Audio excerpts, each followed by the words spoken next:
Hello everyone. दोस्तों आज की वीडियो में हम बात करने वाले हैं ओम्स लॉ के बारे में।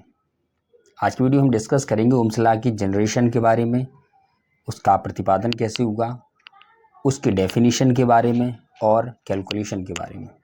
तो दोस्तों बिना टाइम गवाए हम शुरू करते हैं। वीडियो पसंद आए वीडियो को लाइक करें, चैनल को सब्सक्राइब करें। दोस्तों ओम्स लॉ का प्रतिपादन जर्मन वैज्ञानिक जॉर्ज साइमन ओम ने 1827 में किया था।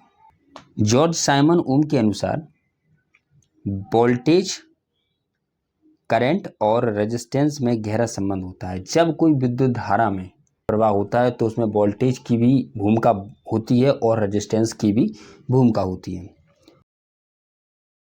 यदि हम इसकी डेफिनेशन की बात करें, डेफिनेशन होती है Ohm's law state that the constant temperature, the electronic current flow of the conducting material is the directly proportional to the applied voltage and inversely proportional to the resistance।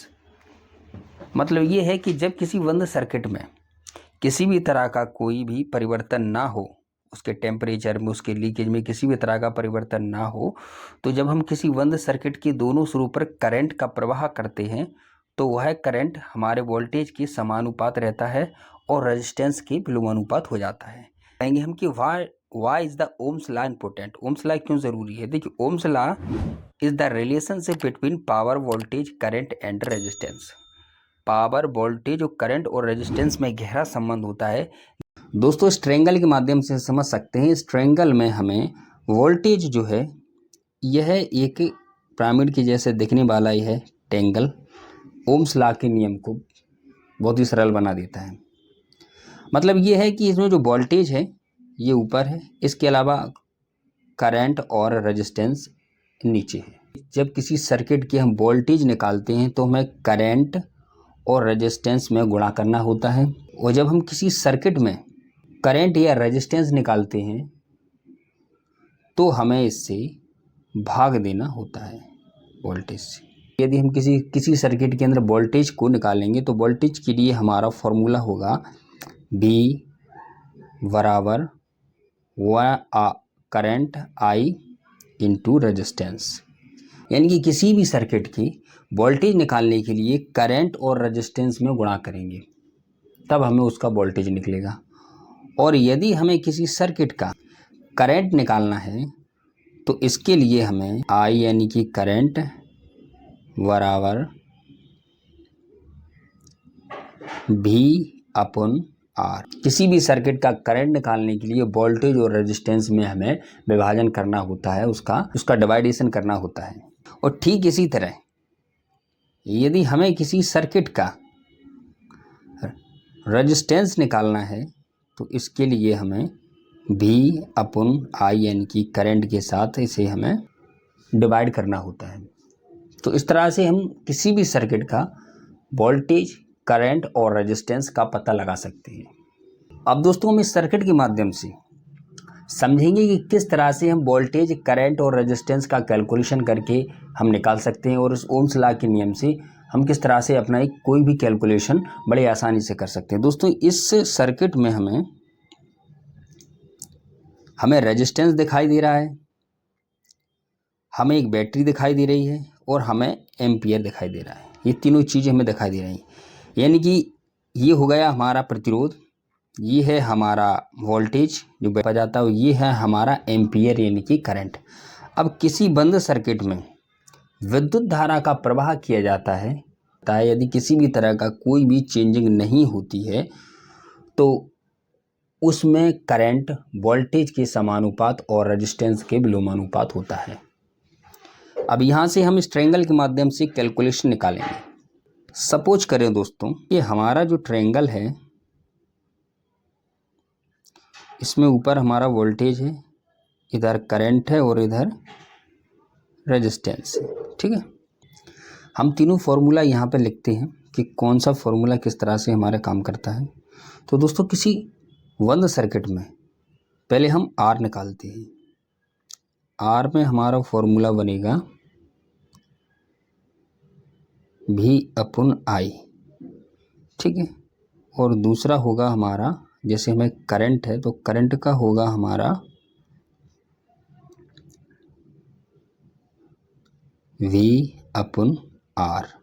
Voltage का होगा हमारा I upon R। ठीक है, ये तीनों formulas हमारे पास होंगे। Suppose यदि हमें किसी सर्किट में हमें वोल्टेज का पता करना है, रेजिस्टेंस है हमारा 6 ओम और करंट है हमारा 2 एम्पियर। ठीक है, कोई भी हमने एक इक्वेशन ले ली 2 एम्पियर। तो हमें रेजिस्टेंस हमारे पास है और करंट हमारे पास है, वोल्टेज निकालना है। तो इसके लिए हमारा जो फॉर्मूला होगा, इसमें होगा हमारा formula I into R resistance. तो हमारे पास जो I है, I यानी कि करंट कितना था हमारे पास 2 एम्पियर और रेजिस्टेंस था हमारा 6 ओम, यानी कि V बराबर होगा हमारा 12 वोल्ट। अब इस सर्किट के माध्यम से हम समझने का प्रयास करेंगे। देखिए यहाँ पर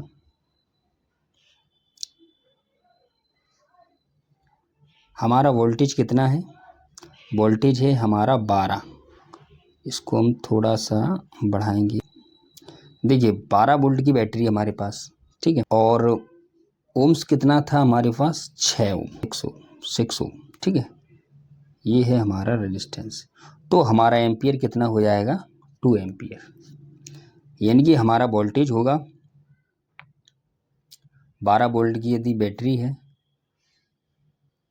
6 वोल्ट का यदि रेजिस्टेंस लगा हुआ तो हमारा एम्पियर होगा 2, जैसा कि फॉर्मूला से हमने इस चीज़ को समझा। दूसरा, यदि किसी इसी सर्किट का यदि हमें करंट निकालना है, तो करंट निकालने के लिए इसमें हमारा फॉर्मूला होगा I upon I constantly V upon R। ठीक है, तो I क्या है हमारा, I हमें निकालना है। तो हमारा वोल्टेज कितना है, वोल्टेज है हमारा 12 और रेजिस्टेंस है हमारा 6, यानी कि दोनों को डिवाइड कर देंगे, यानी कि 2। तो हमारा I बराबर निकलेगा 2 एम्पियर। ठीक है, जैसा कि इसमें दिख रहा है।